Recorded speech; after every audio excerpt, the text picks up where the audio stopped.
want to make beautiful music, but then you just kind of freeze up because your right hand doesn't know exactly how to make a melody or what to do?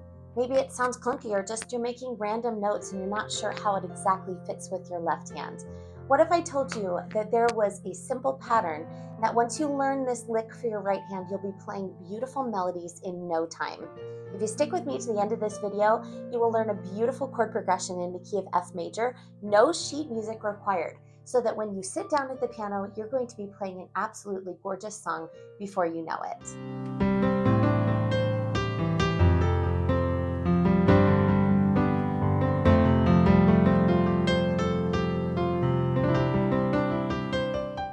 Hi, my name's Rebecca, and welcome to my music studio. I have a passion for teaching beginner pianists and even people who've been playing for a long time but don't necessarily know how to sit down and just make beautiful music without having something memorized. That was me. For many, many years, I took piano lessons, but if you asked me to play something for you, I would completely freeze up because I didn't know how to do that if I didn't have a song memorized. This is the perfect place to start. In this video, we're going to be learning an absolutely gorgeous chord progression. It's in the key of F major, but it will translate to any of the different keys. If you learned something in this video, make sure that you are subscribed, like this video, and let me know in the comments below if sitting down at the piano and making beautiful music is something you've ever tried before, or if it's super intimidating. Let me know the reason why. I'd love to dive into that a little bit deeper. Come over to the piano. I can't wait to show you this beautiful chord progression and this right hand lick that's going to transform your playing.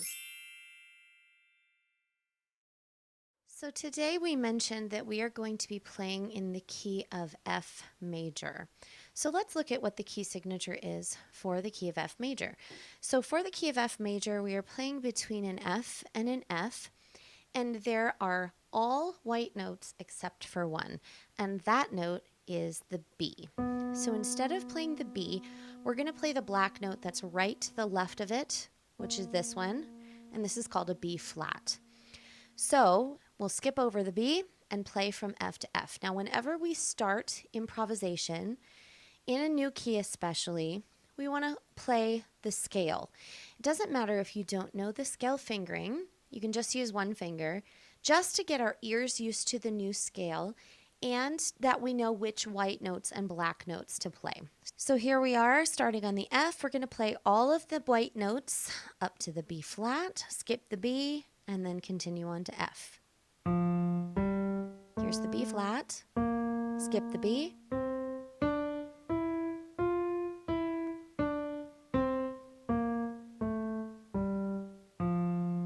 now we're going to start with how to form chords in our left hand in this key. So each of the notes of that scale is going to form a different chord. So in the key of F major, we're going to start with an F on the bottom, and then we're going to go up 3 notes, 1, 2, 3 to the A. And then if we start on the F again and count up 5 notes, 1, 2, 3, 4, 5, we get to the C. So F, A, and C is our first chord in the key of F major. We're going to start out with triads. Triads are 3 notes at a time that are stacked on top of each other. And if we go up the key of F and each of the notes forms this stacked triad, those are the chords in the key. So for example, here is our first or our tonic chord, which is F major. Our second note in the F scale is a G. So if we keep that same pattern where we do 3 notes on top of one another, we have a G minor chord. The third is an A minor chord. The fourth is a major chord, and it starts with our B flat. So we have B flat, D, and F. Our 5 chord is major, and that is a C major chord, C, E, G. Our 6 chord is minor, that is D minor, D, F, and A. Then we have a diminished, which is E, G, and B flat. We don't use that a lot in improvisation, but sometimes we do. And then we're back here. So I would recommend before you even begin to go through these different chords and just make sure that you are playing the right notes for each of the chords. And then you can go back down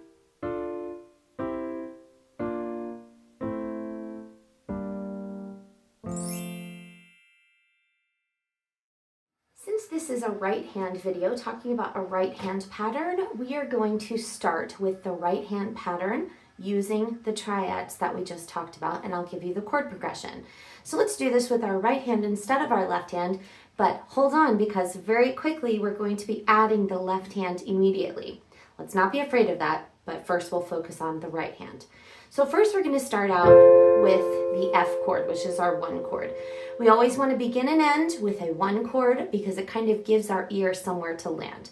So we have F chord, and then we're going to our number 3. So if you remember, we go up 3, and we build the chord on the A, and that's the A minor. Then we're going to the 4, 1, 2, 3, 4, and that's the B flat chord. And then we're going to go to our 6 chord, which is built on the D minor. I'll do this one down here. Back to our 4, B flat, and then to 1. So let's do this whole thing in order, and I know that this means that currently your hand is popping around. It's going to be a little easier when we are not doing just the triads, but for right now, we're going to look at the order and pattern of this chord progression. So we have our F major chord to A minor, B flat, D minor, B flat, and then F. So I usually just put a sticky note on my piano with the chords so that I know what's coming up. But by the nature of chord progressions, they are built to be looping, which means that if you wanted to just play through this chord progression one time, you would have a very short song. But if you wanted to loop it 4 or 5 times, you could have a nice, beautiful song by the end of that time, as long as we are always ending on the one chord so that we know that we are done. It's going to sound like it's a completed song. So now let's talk about what the left hand is going to be doing. So instead of doing triads in our left hand, we're actually going to do representative chords, which means that instead of playing the stacked chords like this, we're going to have the stacked chords be in our right hand. In our left hand, we're going to play an octave. So you have 2 choices. You can either play an octave, which is an F to an F, alone, or you can put the 5th in between. Now, if you remember when we built our original triads, we did a 3rd from the bottom and then a 5th from the bottom. That's where that C comes from. So we're going to put our 5 finger on F, 2 finger on C, 1 finger on F. Now you can either play them all together like this, or you can arpeggiate them, which means just playing notes individually. So for right now, let's work on some arpeggiations and work on just making that nice and smooth in our left hand. All right, now let's move on to the A minor.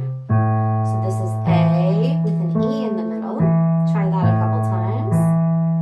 Then we're going to B flat, F in the middle, to D minor with an A in the middle, back to our B flat,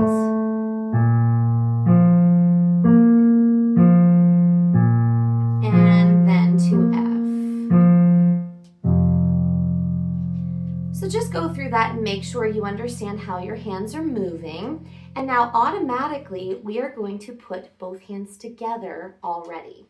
Now for putting both hands together, I am going to not arpeggiate them. I'm just going to hold it down.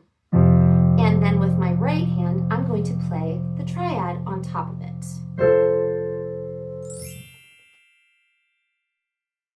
Okay, so I want you to start thinking in 4/4 times. So we're going 1, 2, 3, 4. 1, 2, 3, 4. And here's what I mean by that. We're going to be holding each of these chords for 2 measures. That means 8 beats in total. So you can either just hold it down or arpeggiate them. So I'm going to hold my representative chord down in my left hand, and in my right hand, I'm going to arpeggiate those triads. So it'll sound something like this.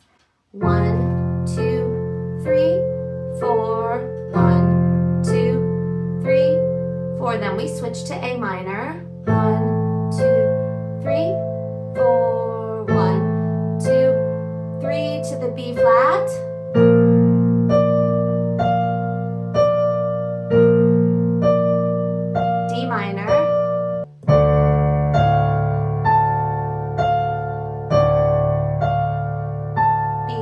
flat.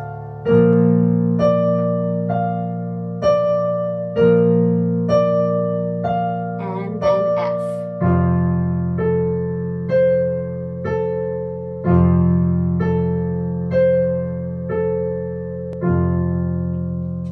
So the first step when you're putting hands together, to make sure that you can smoothly and fluidly move from one left hand note to the next left hand note to the next one, and you know kind of where you're going.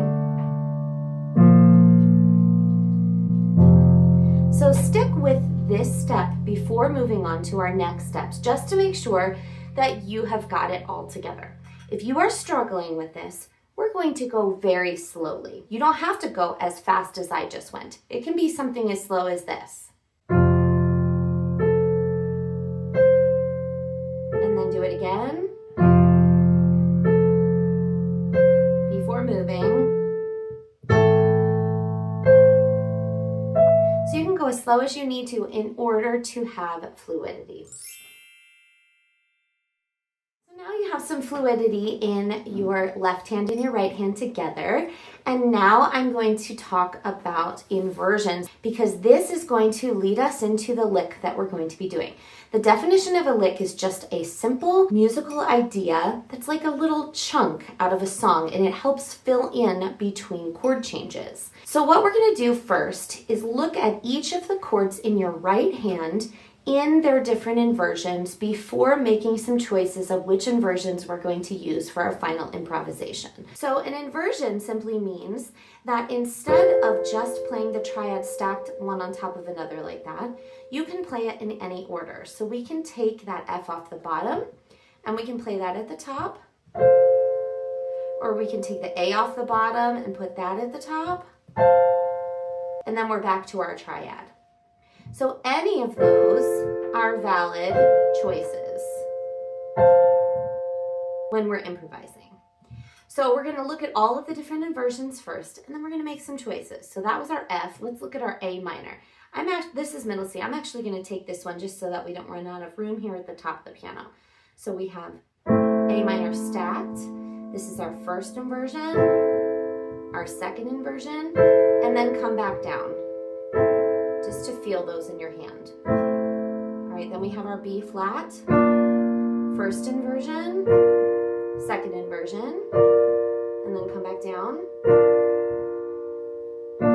D minor, first inversion, second inversion, and then we're back to our B flat. Do that again. And then we end on our F.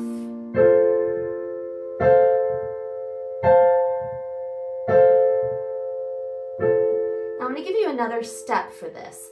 This time I'm going to have you play both hands together, but your left hand is just going to hold that octave.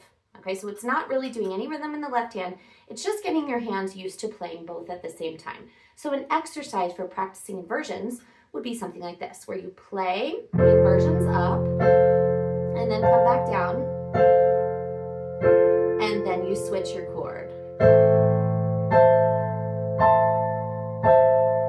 Now switch your chord.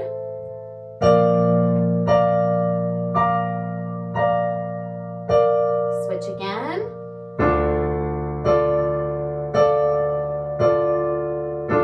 Switch again.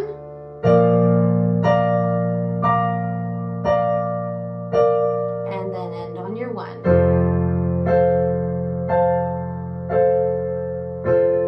And this is an important step that you might feel like you maybe want to skip, but we're going to try this because it gets your right hand used to moving. Now I'm going to show you how I actually go about making some of these decisions of which inversions I'm actually going to play with my right hand. I have to be honest that I do a lot of this on the fly, but that's because I'm so used to making these decisions. And if this is one of your first times improvising, this is not going to happen on the fly for you. So what we're going to do is we're going to make these decisions first before we begin, instead of just figuring out as we go along. Okay, so we're going to start with our F chord. Now I would like to start a little bit closer to middle C. So I think that it would be a better idea to do this inversion to begin with. So we have C, F, and A. Then our next chord is the 3 chord, it's the A minor. And the letters for that are A, C, and E. So we have a C already down, we have an A already down, and all we need to do is get an E, and that E is right here. So listen to how much different that sounds from the 1 chord to the 3 chord, then stacked on top of one another. You hear that? It just sounds very different, and because it's closer to one another, it just makes a lot more sense for the ears. So let's go ahead and do that one. We have F to our A, and our next note is a B flat. So we have B flat, D, and F. So we have a B flat that's really close. Let's take that one. This F is very close here, and this D is close here. See that? So we went from this A minor to this B flat. All right, let's try them all in order. To our A minor,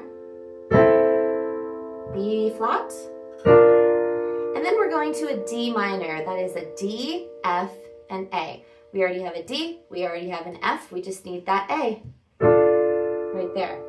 And then we're going back to our B flat again. So we're just going from here to here to here. And then we end on our 1 chord. So let's do the same thing that we just did.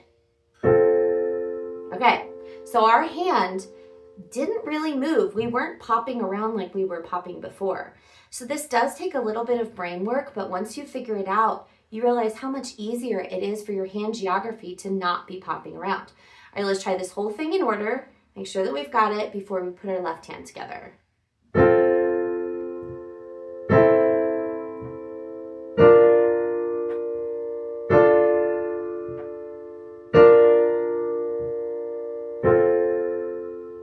Not too bad. So now let's try this, and we're doing it for 8 beats in our left hand. So let's push it 2 times as we hold on to them. And this time I'm going to play it first, and then I'm going to arpeggiate it. So it'll sound something like this. 1, 2, 3, 4. 1, 2, 3, 4. 1, 2, 3, 4. 1, 2, 3, 4. 1, 2, 3, 4. 1, 2, 3, 4. 1, 2, 3, 4. 1, 2, 3, 4. 1, 2, 3, 4. 1, 2, 3, 4. 1, 2, 3, 4. 1, 2, 3, 4. And end together. Giving it that 8 beats is just going to give you a little bit of extra time to get settled into each of those chords before moving on. All right, it's time to teach you this little pattern. The only thing that we are doing once you have figured out your right hand inversions, what you're going to do is for the first 4 beats, you are going to arpeggiate those chords. And the second 4 beats, we are going to move our hand up, and you are going to hit an octave with the note of the chord. So it'll sound like this. 1, 2, 3, 4. Now octave F. 1, 2, 3, 4. And then we're going to go to our A minor. 1, 2, 3, 4. A minor octave. 2, 3, 4. 1, 2, 3, 4. B flat octave. 2, 3, 4. 1, 2, 3, 4. D minor octave. 2, 3, 4. 1, 2, 3, 4. 1, 2, 3. And end on F. 1, 2, 3, 4. Octave F. Okay, now this does seem a little bit scary because your hand is moving back and forth. But I want you to go very slowly, and after you push your chord, I want you to think of where you're going. Okay, so we're going up to an F. Kind of locate it. Your thumb is your anchor to make that octave. So once you feel like you have that together, we're going to put it together with the left hand.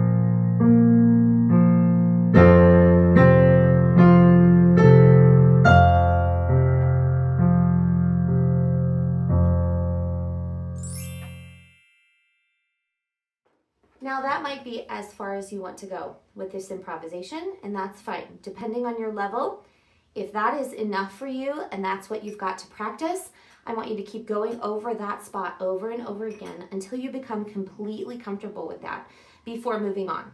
All of my videos go from simpler to more complex, so you can kind of play the areas that you want to work on over and over again, or continue on if you want to fill it in a bit more. So the next step to fill this in a bit more is by using any of the notes of our scale. So let's review our F major scale one more time.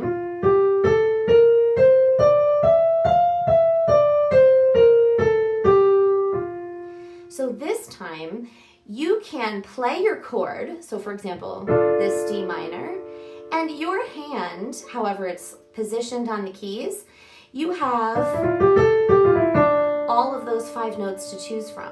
You don't have to just play the chord and be done, or just arpeggiate the chord. You can play 2 notes at once.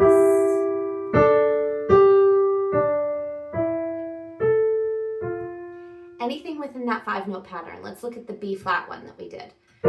So we had a D, F, and B flat on top. The other notes that are part of this scale that are kind of close to my fingers, because I've only got 5 fingers, right? So I have an E here, I have a G, I have an A, and a B flat. So if you put all those together, we have all of those choices within. So I'm going to show you how this works now, where you are filling in things in between, but I'm still going to keep the same pattern where I'm basically playing a chord in a different inversion for 4 beats, and then playing the octave for 4 beats. And I'm going to do that for every single one, and let's see how this beautiful song sounds.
Wasn't that absolutely beautiful? I can't wait to hear if you are going to apply these principles and try this right hand pattern. Let me know if you're having any trouble in any area. If you would like to have another chord progression in the key of F major, now that we've talked about it, check out this video. It's a great one with another beautiful chord progression, and it focuses on some left hand patterns. Let me know in the comments below if there's anything that you'd like to work on further or that's giving you trouble. I'd love to consider doing that. Keep practicing, and until then, I'll see you in the next video.